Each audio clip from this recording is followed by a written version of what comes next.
Yes, mga kapamilya, mga ka-Mayward Flyers, and mga ka-Maymay Solids, magandang hapon po or magandang gabi po sa inyong lahat. Alexander Lexter Jules, magandang hapon ulit. Welcome back sa aking channel, and it is high time for us to talk about Maymay and Trata and kung ano ang nangyari sa social media ng buong araw habang busy tayo at the end of the day, ano nga ba ang nangyari?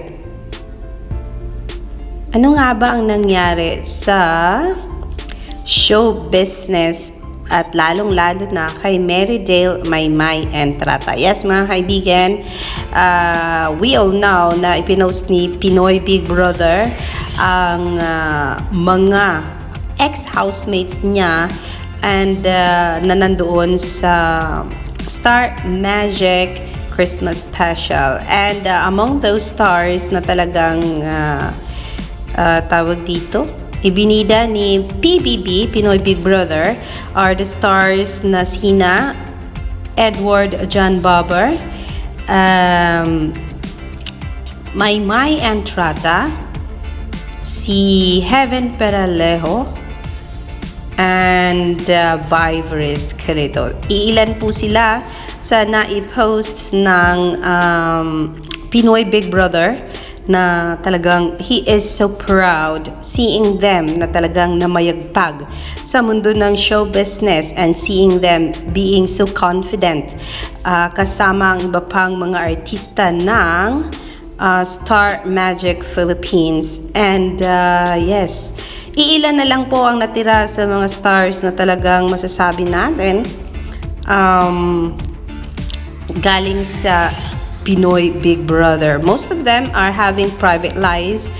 Some of them are still members of Star Magic family, pero not all of them are shining the brightest. Sabi nga ni tawag dito, sabi nga ni Dimples Romana, not all of us are having that chance straight away to shine just like some other stars to the brightest. Kaya sabi niya, wait for that time, kasi siya nga daw ay inantay niya ang 23 years bago pa dumating sa kanya ang mga proyekto na talagang masasabi niyang kanyang-kanya at nagbigay sa kanya ng more kinang sa show business, at lalo na nung magkaroon siya ng maraming teleserye and movies under sa ABS-CBN. And so yeah, iilan na lang ang nakikita nating active na merong mga projects sa mga kabatch ni Maymay and Trata sa PBB Season 7. Just like Heaven and Marco had this movie together. I'm not sure when the showing be or teleserye. And then we have Viveris Carito with the lyric and beats, Edward Bobber with his hosting gigs, Maymay and Trata with her albums, and ASAP natin to and I Want ASAP hosting. So yes, iilan na lang sila. Hindi na natin alam na sana yung ibang mga artista. Just like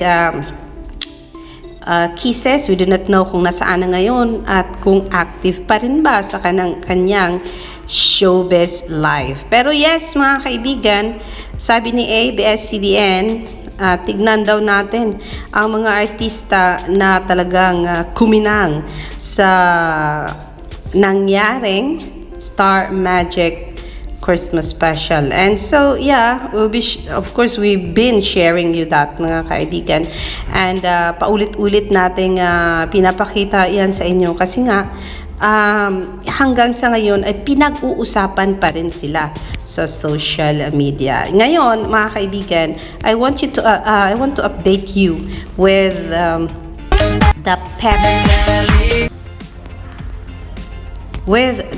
pep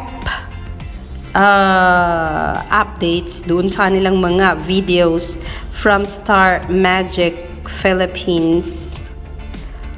Okay, Charlene San Pedro with her Lampa, 1.8 million. Mga malalaking numbers ng ating titignan. 1.5 million para kay AC Bonifacio, 1.1 million for Frances.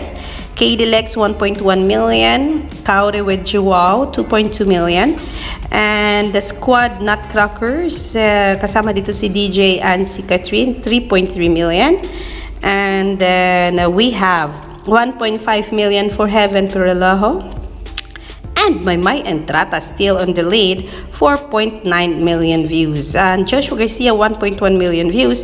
And Janela Salvador, 1.1 million views. So yan po, gaano kalaki ang dinagdag ng mga views ni Maymay Entrata at sa iba pang mga artista sa TikTok video nila na nirampa nila ang mga sarili nila sa white carpet ng Star Magic Philippines Christmas special. Yan muna ang ating update. I will try to bring you more later dito lang sa ating channel na nagmamahal kami man kay Edward, the rest of the stars na gusto nating i-feature. Magandang gabi po sa inyong lahat.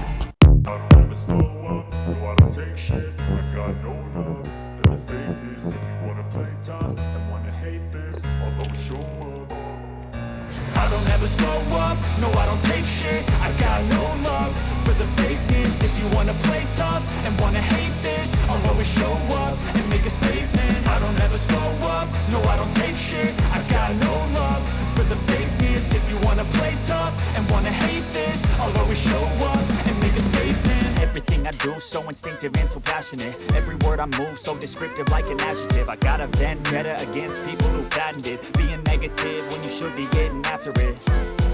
I got facts over tracks, this and that, spitting slow, spitting fast. I could roast, I could gas, think I'm okay at last, but I don't know if that can erase all the past and the pettiness. A reflection of the emptiness, hilarious. You think you're worth my time, you're delirious, mysterious because you hide behind a fake exterior, inferior. You know I'll always be a bit superior. Get off of me, this ain't no humble brag. I want you to hear words, you can say them back. I want you to feel free from the chains at last, and to believe in what you got, it was built to last. Yeah. Now that I've been put through hell, I never got anyone's help. I had to do it all myself. I don't ever slow up, no I don't take shit. I got no love for the fakeness. If you wanna play tough and wanna hate this, I'll always show up and make a statement. I don't ever slow up, no I don't take shit. I got no love for the fakeness. If you wanna play tough and wanna hate this, I'll always show up and make a statement. Gonna learn the consequence of being incompetent. Mental health is confidence, dreams and some honestness. I'm not here to save the day, that's for you to take away. I could play a million mind games, but instead I say something not illogical, something that is topical. Rub it on and watch it go, make yourself unstoppable. Dreams are irresponsible, but they're always possible. If you just believe, you could be so remarkable. Thoughts in my head, a collage and they spread. I'll be great one day, going off of my meds. No, I'm not giving up, no, I'm not giving in. Okay.